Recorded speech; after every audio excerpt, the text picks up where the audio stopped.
Prabhavati Nayak Madam garu. So she is one of the best inspiration to the women, I can say.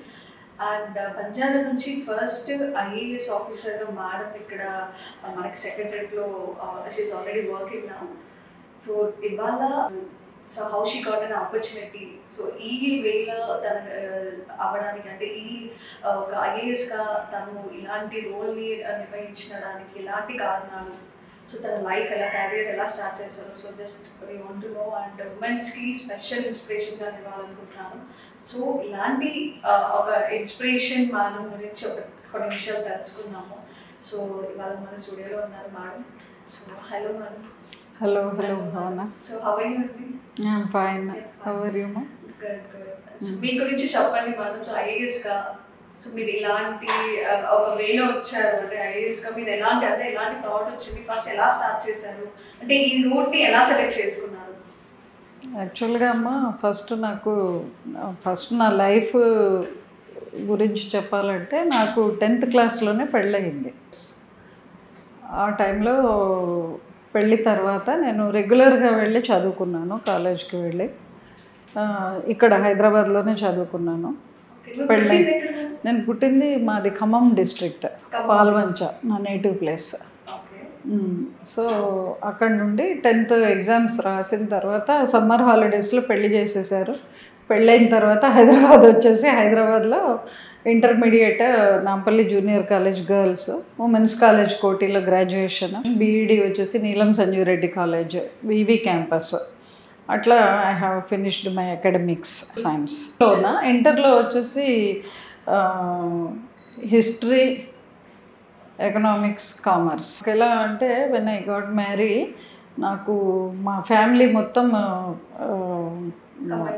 Combined family, joint family లాగా ఉండేది. Joint family అంటే మేము హైదరాబాద్లో మేము establish అయ్యి మా family members అందరూ వచ్చి నా దగ్గర చదువుకోవడము. మాది పెద్ద ఫ్యామిలీ, మా హస్బెండ్ వాళ్ళది, వాళ్ళ బ్రదర్స్, వాళ్ళ మామయ్య పిల్లలు అందరం కలిసి. ఇంకా నేను చిన్నదాన్ని, నాకు అప్పుడు అంత అప్పుడప్పుడే 15+ ఇయర్స్ కదా, ఆ ఏజ్లోనే రావడం వల్ల ఇంకా ఒక స్టూడెంట్ లాగానే వెళ్ళడము, చదువుకోవడము. అట్లా నేను అంటే ఇంట్రెస్ట్గా చదువుకోవాలి అనేసి అట్లా చదువుకుంటూ వెళ్ళడం జరిగింది. మా మరుదులు, వాళ్ళ మామయ్య కొడుకు వాళ్ళందరితో పాటు చదువుకోవడము అట్లా స్టార్ట్ అయింది. As a regular student I did my education. Regular student అంటే రోజు వెళ్ళాలి కదా. ఎస్. సో అక్కడ నుంచి మీ కెరీర్ స్టార్ట్ చేశారు. అంటే ఒక ప్లాన్ ఉండిందా మీకు లైఫ్లో, ఇలాంటి గోల్ ఉంది, సో ఇలా రీచ్ అవ్వాలి అని? అదే చదువుకోవాలి, చదువుకుంటే అంటే ఫస్ట్ నుండి కూడా చదువు, బుక్స్, రీడింగ్ బుక్స్. అంటే ఫ్యామిలీ మెంబర్ మీకు ఇన్స్పిరేషన్ ఇచ్చారా? అంటే మా ఫాదర్ అప్పుడు మా చిన్న ఏజ్లోనే చనిపోయారు. ఆయన ఉన్నప్పుడు మాత్రం బాగా కొంచెం యాక్టివ్గా మా కమ్యూనిటీలో ఆయన పెద్దగా ఉండేవారు. వాళ్ళందరికీ ఇవి ఉంటాయి కదా విలేజెస్లో, పెద్దగా ఉండి అందరికీ అడ్వైజ్ చేయడము. ఫాదర్ పాలిటిక్స్లో ఉండేవారు. ఇదే ఇప్పుడు ప్రెజెంట్ పార్టీ. సో అప్పటి నుంచి అంటే మీ ఫాదర్ ఇచ్చిన ఒక అడ్వైజెస్, ఇన్స్పిరేషన్. సో మీరు అలా సెలెక్ట్ చేశారు. ఓకే, మీరు ఎలా ఒప్పుకున్నారు మరి? అంటే పాలిటిక్స్ అంటే ఒక యాజ్ ఎ ఉమెన్ గా అప్పుడు మీరు ఎలా ధైర్యం చేశారు సార్? దేనికి? అంటే పాలిటిక్స్ అంటే ఐఏఎస్ గా వెళ్ళాలంటే కూడా చాలా గట్స్ ఉండాలి. మనకి మినిస్టర్ ఎంత రైట్స్ ఉంటాయో ఒక ఐఏఎస్ ఐపీఎస్ అంటే కూడా వాళ్ళకి ఈక్వల్ బ్యాలెన్సింగ్ ఉంటుంది. సో మీరు అంత డేర్ ఎలా చేశారు? డేర్ చేసేది ఏముందమ్మా ఇందులో? డేర్ చేసేది ఏదో అట్లా అని కాదు, కానీ జస్ట్ ఫినిష్డ్ మై ఎడ్యుకేషన్ తర్వాత కాంపిటేటివ్ ఎగ్జామ్స్ నేను గ్రాడ్యుయేషన్లో ఫైనల్ ఇయర్స్ నుంచే స్టార్ట్ చేశాను రాయడం. కాంపిటేటివ్ ఎగ్జామ్స్ రాసుకుంటూ గ్రూప్ 2B రాశాను. గ్రూప్ 2B క్వాలిఫై అయ్యాను. అప్పుడు గ్రూప్ 2B ద్వారా సెలెక్ట్ అయ్యి ఒక జాబ్ చేశాను. ఆ తర్వాత నెక్స్ట్ ఇంకొక సెంట్రల్ గవర్నమెంట్ జాబ్ చేశాను. ఆ తర్వాత జాబ్ చేసుకుంటూనే ఈ ఏపీపీఎస్సిలో డిప్యూటీ కలెక్టర్గా సెలెక్ట్ అయ్యాను. ఏపీపీఎస్సి ఇప్పుడు ఏపీపీఎస్సియే కదా. సో ఇది 1993 విషయం నేను మీకు చెప్తుంది. 93లో నేను I got selected first deputy కలెక్టర్గా హైదరాబాద్లో. అంటే పుట్టింది ఖమ్మము, పాల్వంచలో. 10th వరకు అక్కడ చదువుకొని 10th తర్వాత ఇక్కడ హైదరాబాద్ వచ్చేసి ఇక్కడే నేను పర్సూ చేశాను ఎడ్యుకేషన్. ఓకే. సో పెళ్ళైన తర్వాత మీ హస్బెండ్ వచ్చి అత్త మామూలు ఇలాంటి చాలా రెస్పాన్సిబుల్ ఉంటాయి. అలాంటి టైం మీ ఎడ్యుకేషన్ స్టార్ట్ చేయడానికి ప్రోత్సహించారా, సపోర్ట్ చేశారా? ఇంకా నా పర్సనల్ ఇంట్రెస్ట్ ఒకటి బాగా ఉండింది, చదువుకోవాలి, I have to do something అనేసి ఇంకా చదువు మీద I use to focus on education. Though I'm married, ఇంత పెద్ద ఫ్యామిలీ ఉన్నప్పటికీ కూడా ఎక్కువ ఎడ్యుకేషన్ మీద ఫోకస్ ఉండేది. ఎడ్యుకేషన్ కంప్లీట్ చేయాలి. అండ్ దెన్ ఫైనల్ ఇయర్ నుండి కాంపిటేటివ్ ఎగ్జామ్స్ రాయడము అట్లా చేస్తే this is my third posting అనమాట. ఎస్. మీరు చూస్తున్నట్టయితే 1993 అంటున్నారు when you were selected as a deputy collector గా. యా, ఫస్ట్ 1989లో గ్రూప్ 2B ద్వారా సెలెక్ట్ అయ్యాను. యా. అప్పుడు ఎలా ఉంది, ఇప్పుడు ఎలా ఉంది ప్రభుత్వాలు చేంజెస్? అప్పుడు అంటే so when I joined Chandrababu Naidu garu was the chief minister at that time. And then Chandrababu Naidu garu, ఆ తర్వాత రాజశేఖర్ రెడ్డి గారు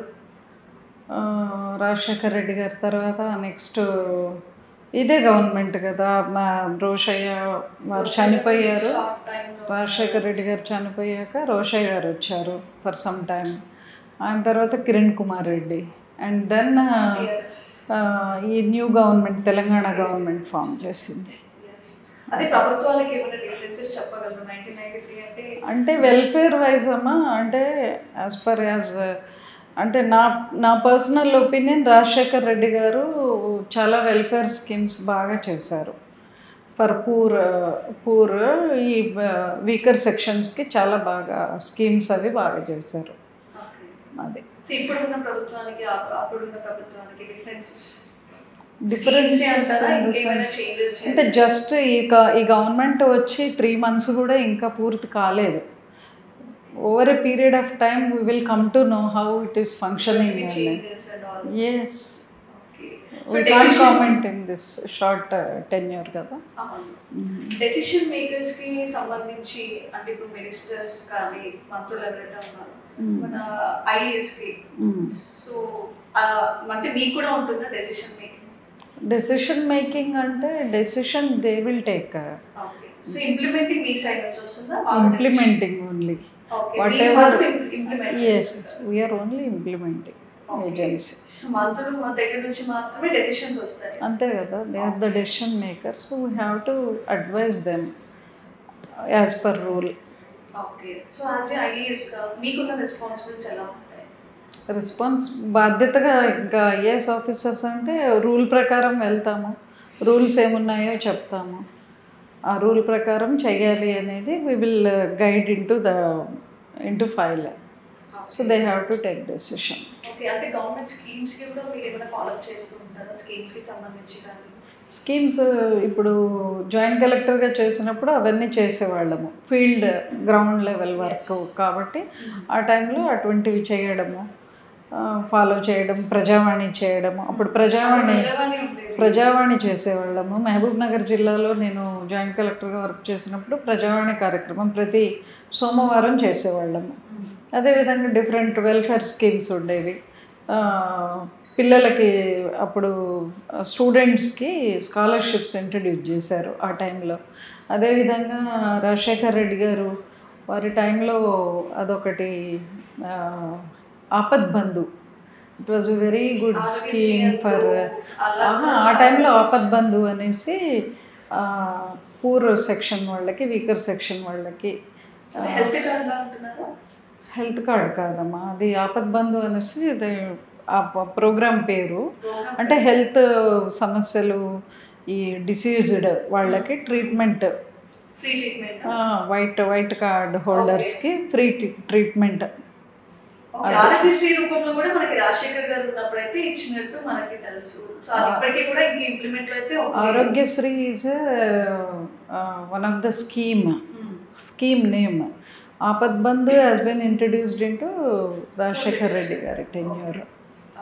ఎస్. సో ఇప్పుడు అయితే మనకి హెల్త్ కార్డ్స్ లాగా అంటే ఆరోగ్యశ్రీ ఇప్పుడు మీరు అంటున్నట్టు ఇది ఉన్నారు కదా ఇప్పుడు ఒకటి ఆపద్ బంధు అని ఇలాంటివి కూడా ఇప్పుడైతే అలాంటి స్కీమ్స్ ఎక్కడ లేవు మనకి. స్కీమ్స్ ఎందుకు లేవు? ఇప్పుడు గవర్నమెంట్ హెల్త్ గురించి బాగానే ఫోకస్ చేస్తుంది. ఇప్పుడు ఎలాంటివి ఉన్నాయి? ఇప్పుడు ప్రజెంట్ ఆరోగ్యశ్రీ ఉంది. వైట్ కార్డ్ హోల్డర్స్కి free treatment, major diseases like heart, liver, kidney, cancer ఇటువంటి వాటికి they are giving treatment. So ఐఏఎస్గా మీరు ఇలాంటి స్కీమ్స్కి కూడా లైక్ ఇంప్లిమెంటింగ్ పార్ట్ మాత్రమే మీరు ఐఏఎస్గా చేస్తున్నారు, మీ responsibility. Okay. So coming to your personal matter, మీకు పిల్లలు? నాకు 2 sons, 1 daughter. ఓకే. 2 అబ్బాయిలు 1 అమ్మాయి. ఓకే. ఎప్పుడు మీకంటే 10th క్లాస్ తర్వాతే అయింది మ్యారేజ్ అయింది 15 years లోనే? అవును. ఓకే. 10 yearsకి పిల్లలు పుట్టారు? నాకు ఏమంటే పుట్టేశారమ్మా పిల్లలు. 1984లో నాకు ఫస్ట్ సన్, 1984. ఓకే. ఆ తర్వాత 86, 90 లాస్ట్ డాటర్.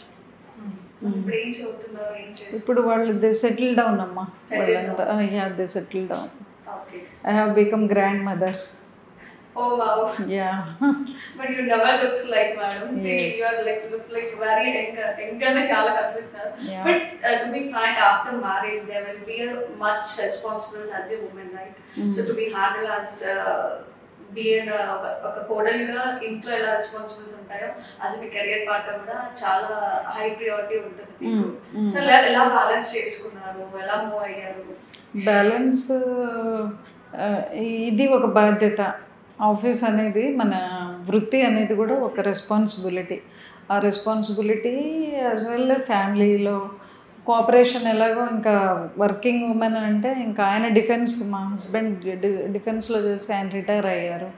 వర్కింగ్ ఉమెన్ అంటే ఇంకా 2 చూసుకుంటాము, బ్యాలెన్స్ చేసుకొని. అంత హైదరాబాద్ సిటీలో ఇంకా వర్కింగ్ కల్చర్ ఉండనే ఉంది అన్ని ఫ్యామిలీస్లో.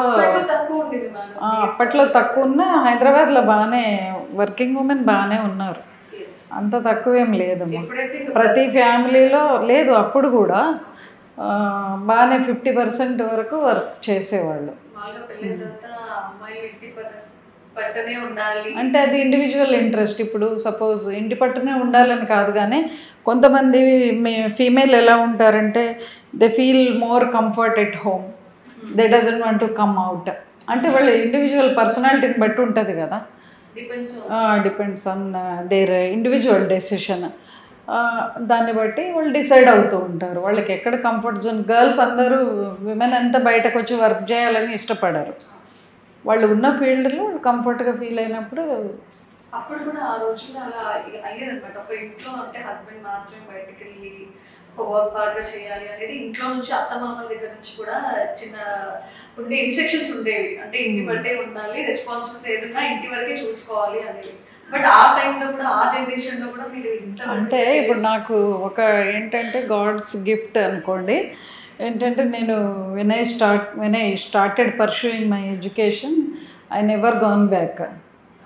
That has become plus point for me. And they started encouraging me. ఎప్పుడైతే తను రాణిస్తుంది ఎడ్యుకేషన్లో అని వాళ్ళు చూసుకున్నారో వాళ్ళు ఇంకా ఏమనడానికి లేదు కదా. సో ఆ విధంగా నేను ముందుకెళ్తూ వచ్చాను. So it's all about your family encouragement. So as well as మీ పుట్టింటి నుంచి ఎలా న్యాచురల్లీ మనము రాణిస్తున్నప్పుడు వాళ్ళు నో అనడానికి ఉండదు కదా ఫర్ ఎనీవన్. ఇంకా అట్లా వాళ్ళు ఎంకరేజ్మెంట్ అట్లా చేసుకుంటూ వచ్చారు. సో ఇప్పుడు ఎలా అనిపిస్తుంది మనం ఒక ఐఏఎస్గా సీట్లో కూర్చున్నప్పుడు? అంటే మీ ఫీలింగ్ ఎలా ఉంది? ఒక రెస్పాన్సిబిలిటీ తీసుకుంటున్నప్పుడు ఇన్ని ప్రభుత్వాలు మారుతూ వచ్చాయి, మీ కెరియర్ దగ్గర నుంచి చూసుకుంటే ఒక 3 దశాబ్దాలుగా మారాయి కదా. సో మీరు డిఫరెన్సెస్ ఏం చూస్తున్నారు? ఎలాంటి ఇంప్లిమెంట్స్ కోరుకుంటున్నారు? లైక్ చేంజెస్ అంటున్నారా? చేంజెస్ అంటే ఇప్పుడు వచ్చిన గవర్నమెంట్ మీద డిపెండ్ అయి ఉంటుంది. చేంజెస్ ఏం చేయాలి, గవర్నమెంట్ ఏ విధంగా పబ్లిక్ వెల్ఫేర్ స్కీమ్స్ 30+ years అయిపోయింది. సో చూస్తున్నాము అన్నీ. వెల్ఫేర్ స్కీమ్స్కి మాత్రము ఈ ఈ గవర్నమెంట్ బాగాను ఉమెన్స్కి ఎక్కువగా ఫోకస్ చేస్తున్న గవర్నమెంట్ అయితే ఇప్పుడు ఉంది మనకి.